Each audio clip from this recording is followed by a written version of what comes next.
हमारे साथ डॉक्टर सैयद जफर इस्लाम, आलोक शर्मा जी, विनोद अग्निहोत्री जी, अजय उमर जी। आप चारों को नमस्कार, आप चारों का स्वागत। डॉक्टर इस्लाम, जफर जी 2001 के बाद से बीजेपी का पिछली बार सबसे खराब प्रदर्शन रहा। 2017 में आप 100 से नीचे रह गए।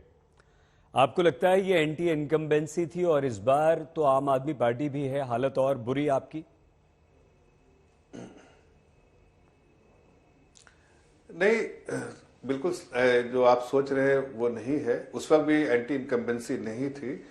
वो एक जो जो पाटीदार का थोड़ा सा उस वक्त जो गुजरात में हो रहा था, उसकी वजह से थोड़ा सा जाहिर है कि हमें नुकसान हुआ था।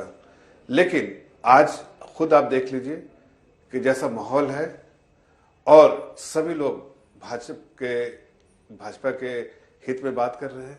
सभी लोग चाहते हैं भाजपा की सरकार आए, इसलिए कि भाजपा ही एक ऐसी सरकार है, ऐसी पार्टी है जिन्होंने गुजरात में डेवलपमेंट किया है, गुजरात के लोगों का मन जीता है, गुजरात के लोगों का आशीर्वाद लिया है, गुजरात के लोगों को का समर्थन प्राप्त है और विश्वास प्राप्त है।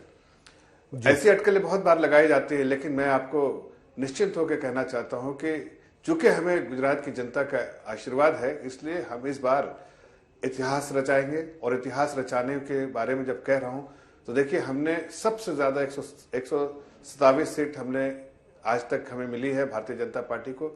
हमें पूरा विश्वास है कि हम इस रिकॉर्ड को भी तोड़ेंगे और एक नया इतिहास भी रचाएंगे।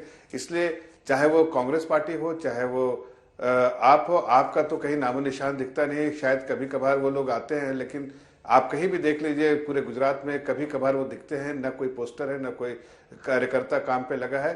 और जो कांग्रेस पार्टी का तो मनोबल ही टूट गया, इसलिए कि वो उस पार्टी में उनके मुखिया ही भाग गए हैं, तो जाहिर है लोगों का जो है मनोबल टूट गया है। इसलिए कि कांग्रेस पार्टी के जो आप सबसे बड़े लीडर जो है सोनिया गांधी के बाद वो राहुल गांधी है। राहुल गांधी आप देख रहे हैं कि इलेक्शन जहां पर होता है वहां पर जो है लीडर जो है लीड्स फ्रॉम द फ्रंट, वो खुद अपनी उपस्थिति से लोगों को मोटिवेट करता है।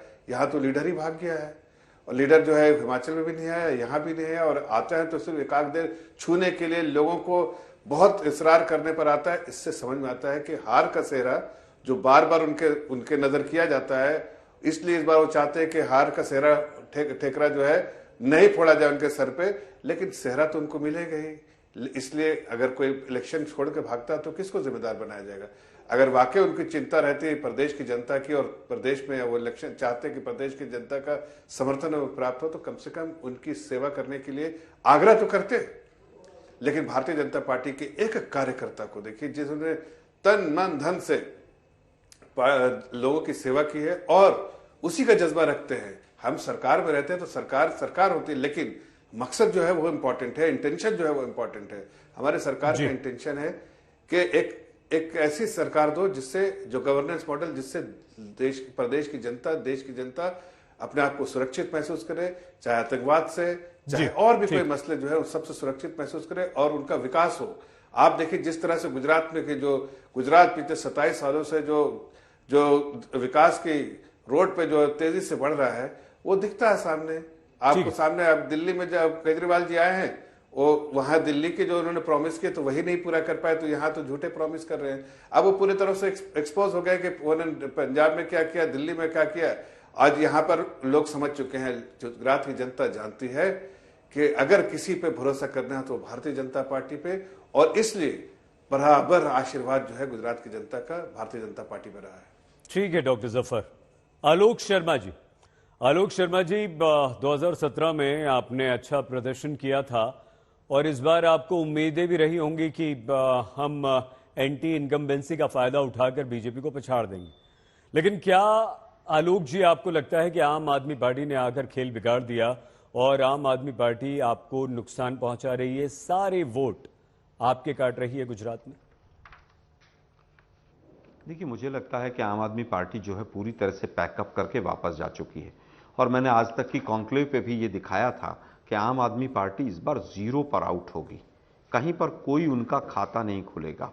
आम आदमी पार्टी केवल बीजेपी के इशारे पर यहां आई थी और बीजेपी ने के इशारा यहां पर चला नहीं, जनता ने उनको स्वीकार नहीं किया।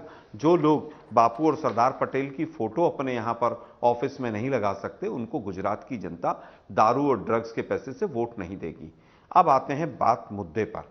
इस बार आप देखिएगा कि गुजरात में बीजेपी जिस तरह से बौखलाई हुई है, उसका जीता जागता उदाहरण मोदी साहब के भाषण हैं।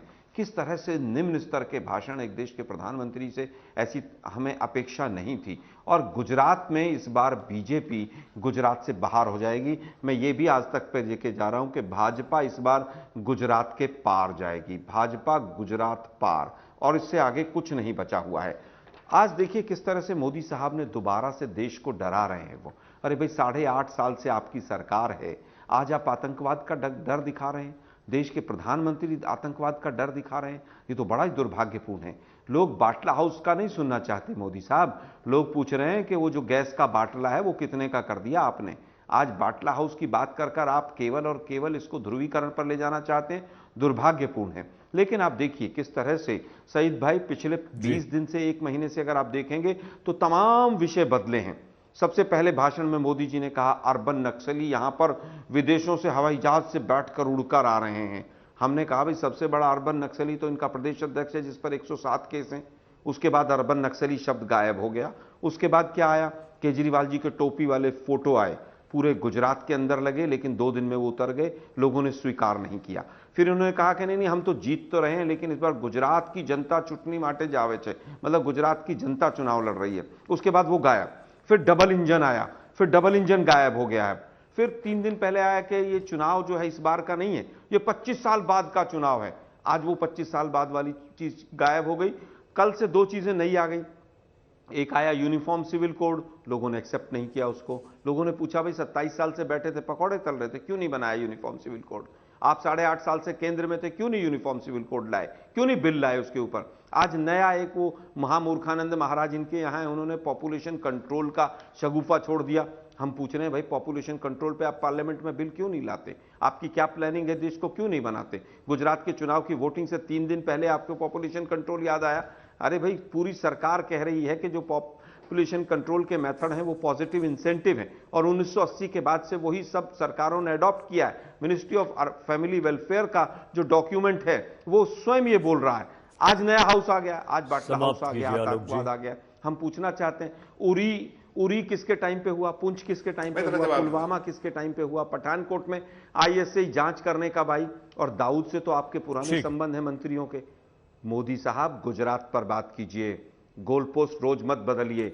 आप हार रहे हैं बुरी तरह से, पाटीदार भी आपके साथ नहीं है, इसलिए नाइट से सूरत में करना पड़ रहा है। 2 दिन पहले नड्डा, अंतिम बात मैं कहना चाहूंगा, सूरत के लोग इतने नाराज हैं, जीएसटी के तमाम केसेस पड़े हुए हैं। एक व्यक्ति भी अगर इनको काली पर्ची दिखा देता है तो 4 सूरत के बच्चों पर पासा लगाकर उनको जेल में डाल दिया। सूरत में एक दिन जेपी नड्डा जी गए, एक दिन अमित शाह जी गए, वहां के लोग इनसे नहीं संभल रहे हैं। इसलिए मोदी जी ने कहा चलो मैं भी प्रयास कर लेता हूं। इस बार गुजरात से भाजपा बाहर, मैं जरा जवाब देता हूं, 125 पार।